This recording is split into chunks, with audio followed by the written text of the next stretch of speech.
Hi everyone, Sandra here, and today I'm going to be showing you how to dry your herbs. So we're starting off with the oregano, and I like to get low down on the plant and get, larger pieces rather than just grabbing some of the leaves. And I never take more than a third of the plant unless it's the end of the growing season.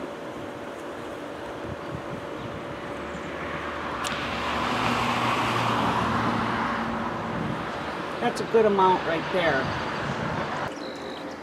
Now we're moving on to the parsley. And one thing I wanted to mention is when you're gathering your herbs, if possible, use a paper, cloth, or mesh bag to put them in. Something other than plastic would be ideal. And we're just going to cut down here again. Even though this is the part of the parsley you're really going to use, cut down on that stem because you'll see why in a little while.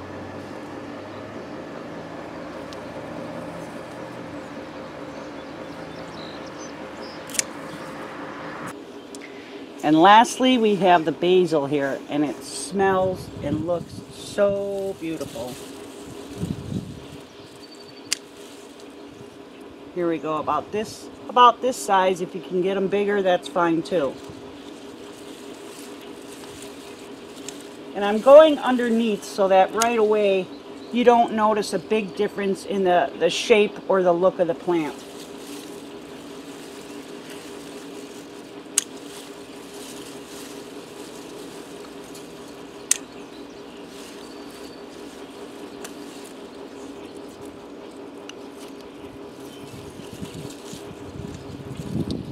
Maybe a few more and we'll be ready to go indoors.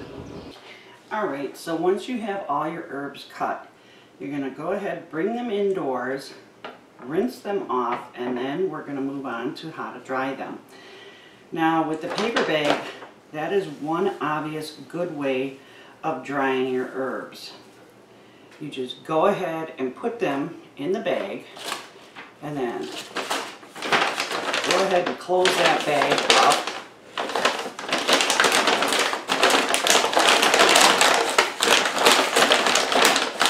And then depending on the size and type of the herb, they should be done in a week or less. Make sure to check it every couple of days. And it doesn't matter if the stem is not dehydrated because you're really not going to use the stem. You're just checking the leaves of whatever the herb is. And the paper bag helps it to breathe. And that's why this works. And this is why I also mentioned mesh bag and cloth bag. You can also use a mesh bag. Doesn't have to be paper.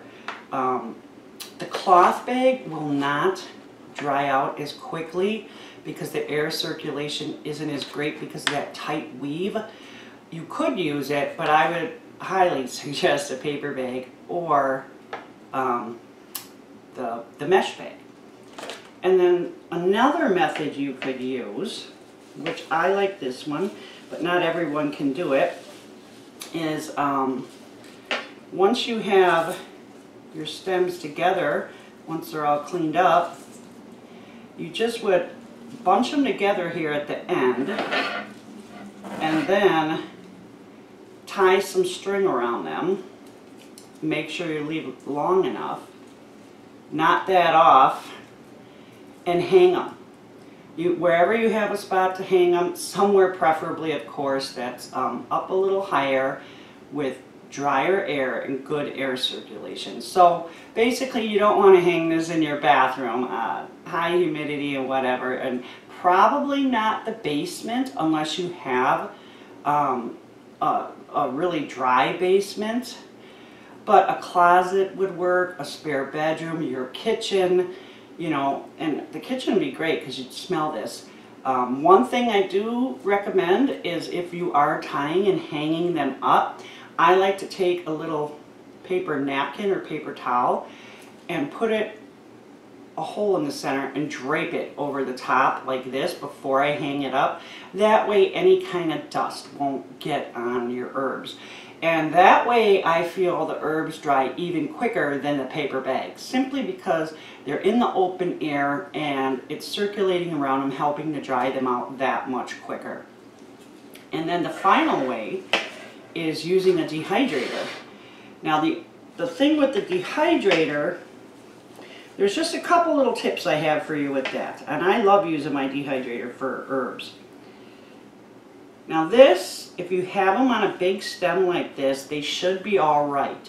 But if you're dealing with something small, say like thyme, you may want to cover this with either parchment paper, or if your trays have those little inserts that come out, take an extra insert and cover it with that, because a lot of the times the blowing from the fan in the dehydrator will blow this all over the place, and you'll kind of end up with a mess, and it's just not a good situation. So if need be, go ahead and cover this with parchment or wax paper, and always set your dehydrator to the lowest temperature, because it doesn't take much to dry herbs, and the higher the temperature, the more you're almost going to like cook out the flavor and the oils that are in your herbs, and you really don't want to do that. That's why you're drying them in the first place. So whether it's your own garden, a farmer's market, or wherever you're getting your fresh herbs from this summer, make sure to dry them so that you have plenty for the rest of the season and the rest of the year. Anyhow, thanks for watching the video. I hope you found it informative. I hope it helped you out. If you did, give us a thumbs up. That would be great. And subscribe too if you're not already a subscriber. It was nice talking to you, and you take care.